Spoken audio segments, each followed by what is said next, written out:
கள்ளக்குறிச்சியில் விஷ சாராயம் அருந்தியதால் உயிரிழந்தோர் எண்ணிக்கை 34ஆக அதிகரிப்பு. 100க்கும் மேற்பட்டோருக்கு மருத்துவமனையில் தீவிர சிகிச்சை. விஷ சாராயம் புழக்கத்தை கட்டுப்படுத்துவது தொடர்பாக முதலமைச்சர் மு.க.ஸ்டாலின் தலைமையில் இன்று அவசர ஆலோசனை. சமூகத்தை பாழ்படுத்தும் குற்றங்கள் இரும்பு கரம் கொண்டு அடக்கப்படும் என்றும் உறுதி.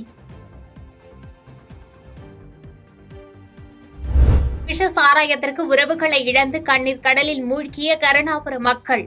கல்வராயன் மலையில் திருட்டுத்தனமாக உற்பத்தி செய்யப்பட்டு கிராமங்களில் விற்கப்படும் சாராயம். 14 பயிர்களுக்கான கொள்முதல் விலையை அதிகரிக்க மத்திய அமைச்சரவை ஒப்புதல். நெல் குவிண்டாலுக்கு 2300 ரூபாயாக அதிகரிப்பு. கட்சி கட்டுப்பாட்டை மீறியதாக திருச்சி சூர்யாவை அனைத்து பொறுப்புகளிலிருந்து நீக்கியது பாஜக. மாநில தலைமை குறித்து அவதூறு பரப்பியதாக கட்சியிலிருந்து கல்யாணராமன் ஓராண்டு நீக்கம்.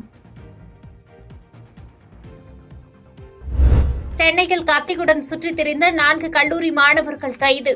பஸ் தினம் கொண்டாடுவதற்காக பட்டா கத்தியுடன் வலம் வந்தவர்களை சிறையில் அடைத்தது காவல்துறை.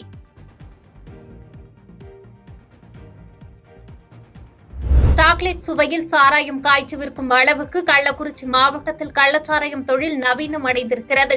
உண்மையை மூடி மறைத்துவிட்டு மாவட்ட ஆட்சியர் சொல்லும் கட்டுக்கதைகளை மக்கள் நம்ப மாட்டார்கள் என பாமக நிறுவனர் ராமதாஸ் அறிக்கை. கள்ளச்சாராய விற்பனையை தடுக்காமல் அரசு சாக்குப்போக்கு சொல்லிக் கொண்டிருக்கக்கூடாது என்று அண்ணாமலை கருத்து. தொடர்ந்து 2வது ஆண்டாக கள்ளச்சாராய உயிரிழப்பு நடக்கும்போது அதற்கு முதலமைச்சர் பொறுப்பேற்க மறுப்பது ஏன் என்றும் வினா. இறந்திருக்காங்கன்னா நாம் ஒரு விஷயத்தை புரிந்து கொள்ள வேண்டும். இவங்க இறந்திருக்கிறவங்களை மட்டும் இன்னைக்கு மீடியால பார்க்கிறோம். ஆனால் கள்ளச்சாராயம் என்பது தமிழகத்தில் பொதுவாக எல்லா இடத்திலும் வர ஆரம்பித்து விட்டது. ரெக்லெஸ்ஸா டாஸ்மார்க்கினுடைய வளர்ச்சிக்கு எந்த அளவுக்கு திராவிட முன்னேற்ற கழகத்தினுடைய அரசு டாஸ்மார்க்கினுடைய வளர்ச்சி தன்னுடைய வளர்ச்சியாக வேலை பார்க்குறாங்களோ, அப்படி இருக்கும் பொழுது எதற்காக இந்த கள்ளச்சாராயத்தை தடுப்பதற்காக இந்த அரசு எதற்காக எந்த நடவடிக்கை எடுக்காமல் இருக்கிறாங்க? கள்ளச்சாராயம் தயாரிப்பு மற்றும் விற்பனையை தடுப்பதில் குறைபாடு இருப்பதை கள்ளக்குறிச்சி சம்பவம் பிரதிபலிப்பதாக ஆளுநர் ஆர்.என்.ரவி கருத்து. கள்ளச்சாராயத்தால் அவ்வப்போது உயிர்கள் பறிபோவது மிகவும் கவலையளிக்கும் விஷயம் என்றும் வலைப்பதிவு. திமுக ஆட்சிக்கு வந்த பின் கள்ளச்சாராயம் புழக்கம் அதிகரித்துள்ளதாக இபிஎஸ் கருத்து. கள்ளச்சாராயத்தால் ஏற்கனவே பலர் உயிரிழந்தும் கூட அதனை தடுக்க திமுக அரசு நடவடிக்கை எடுக்கவில்லை என குற்றச்சாட்டு.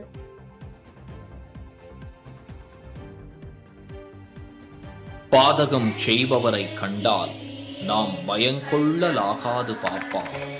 மோதி மிதித்து விடு பாப்பா, அவர் முகத்தில் உமிழ்ந்து விடு பாப்பா.